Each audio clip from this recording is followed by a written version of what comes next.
Visiems susirinkusiems, išgirdus šitą pasakymą, kad bus pristatomi rezultatai mokslinės veiklos vertinimo, noriu perspėti, kad mokslinis vertinimas vis dar vyksta, yra rengiamos ataskaitos ir pasinaudodama progą noriu pasakyti, kad balandžio 15 dieną kviesime visus Lietuvos mokslo ir institucijų atstovus susitikti su ekspertų grupių vadovais, aptarti rezultatų ir taip užtikrinti grįžtamą į ryšį. O šiandieną kalbėsiu apie mūsų nacionalinių mokslo žurnalus šito viso tyrimo kontekste. Tai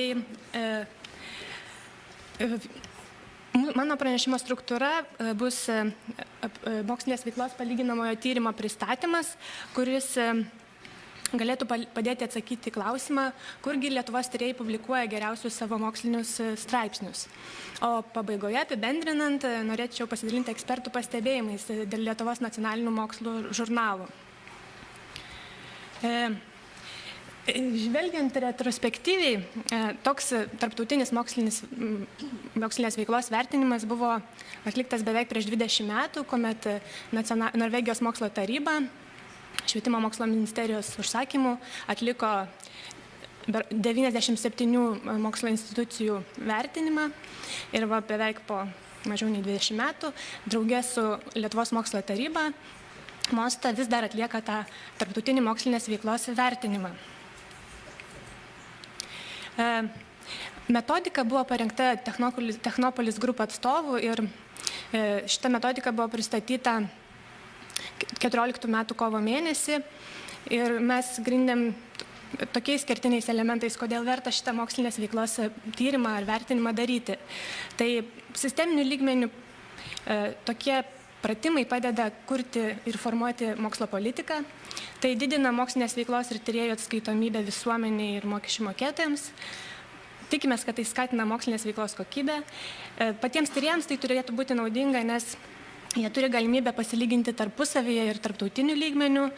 Taip pat užtikriname grįžtamą į ryšį, kaip tobulinti veiklą. Kertiniai metodikos elementai yra tokie. Yra platus vertinimo kriterijų spektras, neapsiribojama tik bibliometriniais rodikliais. Taip pat tai yra, kad įtraukiami tarptautiniai ekspertai. Mūsų tokiai mažai šaliai kaip Lietuva, kurioje mokslo kryptis vykdoma keliose institucijose ir tuomet vertinti turi vienas institucijas, kitas tarptautinių ekspertų įtraukimas būtų problemos sprendimas. Taip pat vertinimo metodika numatė susitikimus su institucijų atstovais ir tikimės, kad rekomendacijos, kurios bus išsakytos, padės tobulinti tą mūsų mokslo sistemą. Kalbant apie tą platų kriterijų spektrą, tai mokslinė veikla buvo vertinama remintis tokiais kriterijais. Mokslinių tyrimų kokybė, mokslinių tyrimų įtaka plėtojant srities mokslo žinias, čia iš tikrųjų buvo vienas kriterijus, mokslinių tyrimų socioekonominis poveikis Lietuvoje, fizinė infrastruktūra, mokslinių tyrimų valdymas, tai administravimo pusė buvo irgi įtraukta į vertinimą ir plėtros potencialas. O paskutinis kriterijus buvo bendras vertinimas, kuris nėra aritmetinis vidurkis visų sudėjusių kriterijų ir padalinus iš jų skaičiaus, bet tai yra bendras įspūdis ekspertų grupės apie vertinamąjį padalinį. Labai džiaugiamės, kad vertinime dalyvavo 17 universitetų, 3 iš jų privatus, taip pat visi valstybiniai mokslo tyrimų institutai. Iš viso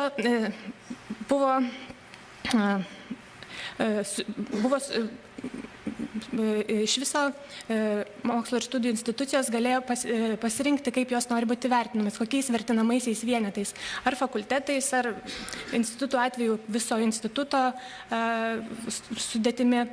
Ir iš viso buvo sudaryti 126 padaliniai, kuriuos ekspertai turėtų vertinti. Ir tam, kad šitą didelį skaičių įvertinti, buvo atrinkti draugė su Lietuvos mokslo taryba 46 ekspertai iš 20 Europos šalių. Ir kriterijai ir atrankos kriterijai jiems buvo gana aukšti. Jie turėjo turėti patirties tokiuose vertimuose, turėjo turėti ne mažiau nei 15 atitinkamos krypties mokslinių publikacijų ir turėjo būti tarptautiniu mastu pripažintais mokslininkais. Kiekviena ekspertų grupė rėmėsi tokiais duomenimis, kad galėtų įvertinti kriterijus. Tai kiekvienas padalinys arba vertinamasis vienetas parengė savianalizės ataskaitas pagal vienodą formą. MOST atliko bibliometrinę ir statistinę rodiklių surinkimą ir pateikė apie kiekvieną vertinamą padalinį. Kiekvienas padalinys turėjo pateikti geriausias tyrėjų publikacijas skaitimui, straipsnius susipažinimui ir taip pat vizitų metu gauta informacija buvo tie duomenys, kurie leido vertinti 5 arba 6 kriterijus. Ir perinant prie tos turbūt įdomesnės šiai dienai dalies, savianalizės ataskaitoje buvo skiltis, kurioje buvo prašoma pateikti 20 geriausių publikacijų už 9-13 metų periodą. Ir statistinė šių duomenų suvestinė yra šioje lentelėje, aš trumpai pakomentuosiu. Lentelėje galite matyti mokslo sritį, kiek vertinamųjų vienetų srityje buvo, kokia dalis iš tų pateiktų publikacijų yra ne žurnalai, o monografijos, taip pat kiek publikacijų yra žurnaluose, kurie yra referuojami Scopus duomenų bazėje. Taip, šiame tyrime mes naudojam Scopus duomenis. Priežastis buvo tokia, kad mes pažiūrėjome, kiek žurnalų yra referuojama Thomson Reuters duomenų bazėje, kiek Scopus, ir Lietuvai buvo Scopus duomenų bazė tiesiog referavo daugiau žurnalų ir manėme, kad taip geriau bus atspindėta socialinių humanitarinių mokslininkų publikacijos. Tada kita dalis yra, kiek iš tų publikacijų, kurios referuojamos Scopuse, yra Lietuvos žurnalai ir kokia dalis straipsnių pateiktų kaip geriausias publikacijos nėra referuojame Scopus duomenų bazėje. Tai išvadas, kurias galima padaryti, gal yra šiek tiek ir trivialios, bet manau vis tiek svarbios. Lietuvos humanitarinių ir socialinių mokslų tyrėjams yra svarbios ne tik mokslo žurnaluose spausdinamos publikacijos. Knygos, monografijos, knygų skyriai, tai irgi yra ta produkcija, kurią tyrėjai vertina ir pateikia sąrašuose. Pavyzdžiui, net 5% humanitarinių mokslų geriausių publikacijų yra monografijos. Nedidžiausia dalis humanitarinių žurnalų, kuriuose spausdinami darbai, yra referuojami Scopus duomenų bazėje. Humanitarinių mokslo atveju tai 18% publikacijų tose žurnaluose, kurie nereferuojami Scopus duomenų bazėje. Ir ekspertai pasidalino tokią praktiką, kuri ne visose, bet dažnai taikoma praktika humanitariniuose moksluose.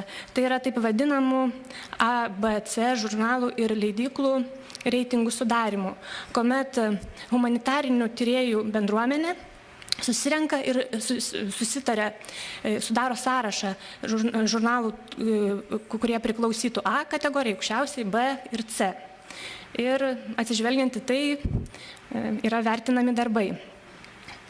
Tuo tarpu matom, gamtos ir fizinių ir technologijos moksluose yra priešinga tendencija. Daugiausia tų publikacijų yra spausdinama žurnaluose, tai iš kur yra ir konferencijų medžiaga, ne tik straipsniai, bet ir daugiau nei 90% visų jų yra referuojamas Scopus duomenų bazėje. Ir ir mes, ir ekspertai pastebėjo, kad nors teigiama, kad informatikos mokslams svarbu konferencijų medžiaga, nes tai yra taikomoji sritis ir ten rezultatai labai greit keičiasi, konferencijų medžiagos rezultatų nebuvo daug pateikta. Kitas parametras, į kurį atkreipiam dėmesį, tai kokią dalį Lietuvos žurnalų, kurie referuojami Scopus duomenų bazėje, publikuojasi humanitarinių ir socialinių mokslų atstovai. Tai matome, kad daugiau nei 40% straipsnių, kurie atsiduria Scopus duomenų bazėje, yra Lietuvos žurnaluose humanitarinių ir socialinių mokslų atveju. Tuo tarpu tiksliųjų mokslų atveju ta dalis ženkliai mažesnė. Reiškia, kad jie savo geriausius darbus publikuoja tarptautiniuose žurnaluose. Taip pat kita informacija, kurią surinkome, yra top 10 žurnalų sąrašai pagal mokslo sritis. Tai yra pagal dažnį, kaip dažnai buvo minimas tas žurnalas, kuriame teikiama geriausia publikacija. Tai humanitarinių mokslų atveju vėl kartojasi ta pati tendencija. Nacionaliniai žurnalai labai svarbus, jie ne visi referuojami Scopus duomenų bazai ir pagal tuos žurnalų rodiklius, kuriuos nebūtina, bet jie kažką sako, tai žurnalų rodiklius jie patenka į 2-3 kvartilę. Socialinio mokslo atveju taip pat matome, kad Lietuvos žurnalai yra svarbus tyrėjams ir jie ten teikia savo publikacijas. Daugiau tik tai, kad didesnė jų dalis yra referuojama Scopus duomenų bazėje. Fizinių mokslo atveju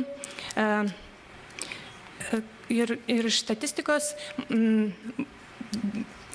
žurnalai patenka dažniausiai 1 kvartilę ir Lietuvos žurnalų yra mažai, į kuriuos jie publikuoja.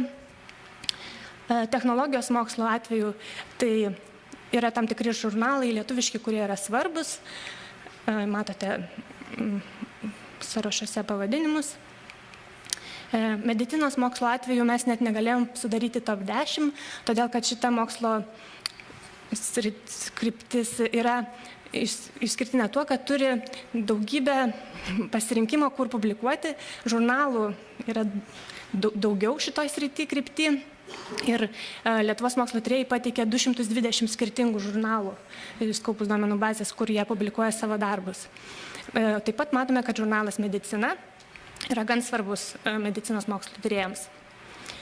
Atsiprašau. Išskyrėme biomedicinos mokslus į mediciną ir į kitus biomedicinos gamtos mokslus, to kad šitam posričiui yra svarbus žurnalai Žemdirbystė, Veterinarija ir zootechnika ir žurnalas Aplinkos inžinerija ir gamtovaizdis. Atsiprašau. Taip pat žemės ūkiui yra svarbus iš lietuviškų žurnalų Žemdirbystė. Ir kuogi, čia girdėjom daug prieštaringos informacijos, kiekgi tų mokslo leidinių Lietuvoje yra, ar jų yra virš 300, ar jų yra mažiau nei 150. Tai aš radau tokią statistiką periodikoje LT, kad šiuo metu yra 197 mokslo leidiniai. Ir žinoma, turbūt nenustebinsiu, kad mūsų ekspertus, kuriuos pakvietėme į Lietuvą, nustebino šitų mokslo žurnalų gausa, nes vizitų metu fakultetai turėdavo parodyti bent po vieną ar po kelis savo leidžiamus žurnalus. Ir atsižvelgiant į tai, kiek laiko tyrėjai Lietuvoje turi moksliniams tyrimams vykdyti, kiek laiko jie iš tikrųjų turi skirti dėstymui ir pasirengimui paskaitoms, tai ir mūsų tyrėjų darbštumas irgi buvo savybė, kuri sužavėjo ekspertus. Todėl, kad parašyti tiek straipsnių, tiek žurnalų, turbūt reikėdavo dirbti naktimis. Ir galiu pasidalinti pavyzdžiais, kokia praktika yra vakarų universitetuose. Tarkime, Trinity College Airijoje, kuris pagal Šanchajaus reitingą patenka į 150-200 intervalą geriausių universitetų, tenais nei viename socialinių mokslų fakultete nėra leidžiamas žurnalas. Taip pat Tilburg universitete Olandijoje tokios praktikos nėra, kad universitetas ar fakultetas pats leistų savo žurnalą. Nebent buvo pavyzdys iš Liuveno katalikiško universiteto, teologijos fakulteto, kuriame yra 2 žurnalai leidžiami, bet sklaida ir leidyba atiduota yra žinomiems leidėjams. Tie žurnalai, jeigu pamenate apie tą ABC kategorijų sudarimą, patenka ne į A kategorijos žurnalus, bet į B. Ir užbaigdama, norėčiau pasakyti, kad tiek ekspertai vertino mokslinės veiklos lygį tarptautinėme lygmenyje. Ir linkėdami Lietuvos mokslui tapti labiau tarptautiškai matomam, ragino labiau naudoti anglų kalbą arba kitą tai sričiai aktualią kalbą užsienio ir galbūt teikti prioritetą publikavimui geriausiose atitinkamos srities žurnaluose. Ir turbūt, norėdama užbėgti įvykiam už akių, aš manau, kad apie mokslo žurnalus geriau tikrai žinote jūs, nei aš. Ir klausimus turbūt diskusijai galiu palikti ant ekrano ar perskaityti ir galime padiskutuoti. Jeigu mūsų tikslas yra didinti Lietuvos mokslo sklaidą tarptautiniu mastu, tai kiek tyrėjų perskaito kolegos straipsnį, jei jis publikuojamas institucijos mokslo žurnale? Ir kas turėtų tas būti prioritetas? Rengti nacionalinius žurnalus ar siūlyti mokslinius darbus geriausias atitinkamos srities tarptautinių mokslo žurnalams? Dėkui.